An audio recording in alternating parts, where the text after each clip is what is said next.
काकोरी कांड भाग 6। हम जान रहे थे राम प्रसाद बिस्मिल के बारे में और उनकी कविताएं जो उन्होंने जेल में लिखी। बिस्मिल की आत्मकथा 30 साल बाद फिर से प्रकाशित हुई है। वह एक अमर पुस्तक है। बिस्मिल अपने इस आत्मकथा को फांसी के कुछ दिन पहले तक लिखते रहे। फांसी के बाद अंत्येष्टि होने पर राम प्रसाद की भस्मी को उनके एक मित्र ने जीवन भर अपने पास इसलिए रखा ताकि उनका कोई स्मारक बनाया जा सके। लेकिन देश के दुर्भाग्य की आज़ादी मिलने के आधी सदी गुजर जाने के बाद तक उनका कोई स्मारक बन नहीं सका।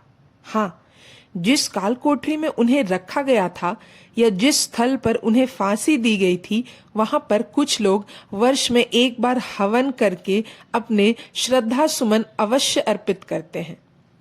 8 से 9 सितंबर सन 1928 की उल्लेखनीय घटना का दिल्ली किले में फिरोज शाह के खंडरों में हुई बैठक का क्रांतिकारी संगठन के जीवन में और भारत के राष्ट्र जीवन में एक अविस्मरणीय ऐतिहासिक महत्व है।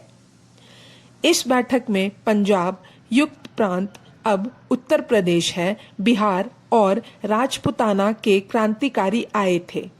श्री चंद्रशेखर आजाद इसमें नहीं आ सके थे। उन्होंने अपना संदेश भेज दिया था कि जो सब तय करेंगे मुझे स्वीकार होगा। इस तरह पूरा दल का सर्वोच्च नेतृत्व इस बैठक में भगत सिंह के हाथों में ही था। इसमें दल की केंद्रीय समिति का निर्माण कर भगत सिंह ने दल को नया रूप दिया और उन्होंने क्रांतिकारी संगठन का नाम हिंदुस्तान रिपब्लिकन एसोसिएशन, हिंदुस्तान प्रजातंत्र संघ से बदलकर Hindustan socialist Republican association, Hindustan Samajwadi प्रजातंत्र संघ कर दिया। इसका स्पष्ट मतलब था क्रांति के उद्देश्य की पहली बार स्पष्ट घोषणा। निश्चय ही उसमें रूस के क्रांतिकारी का प्रभाव था और इस विचार को पूर्ण रूप से ग्रहण करने में श्री विजय कुमार सिन्हा, श्री शिव वर्मा और श्री सुखदेव जैसे कई साथी भगत सिंह के सहयोगी थे। इस बैठक में एक विशेषता यह थी कि उत्तर भारत के क्रांतिकारी संगठन ने पहली बार बंगाल के दादाशाही नेतृत्व की अधिनायकता मानने से इनकार कर दिया। साथ ही उत्तर भारत के क्रांतिकारी संगठन की शिथिलता के जो वृद्ध साए बुरी तरह से छाए हुए थे, उन्हें भी पूरी तरह दूर कर दिया गया। अब यह संगठन ताजा दम संगठन था। भगत सिंह की जीवन साधना के पथ में दिल्ली की बैठक एक मील का पत्थर है, इसमें कोई संदेह नहीं।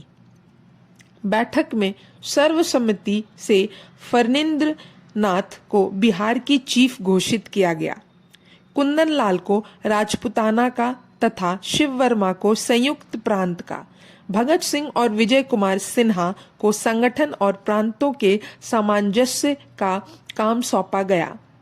इसी मौके पर कमेटी के सदस्यों के छद्म नाम भी रखे गए, जैसे सुखदेव का विलेजर, भगत सिंह का रणजीत तथा शिव वर्मा का प्रभात आदि।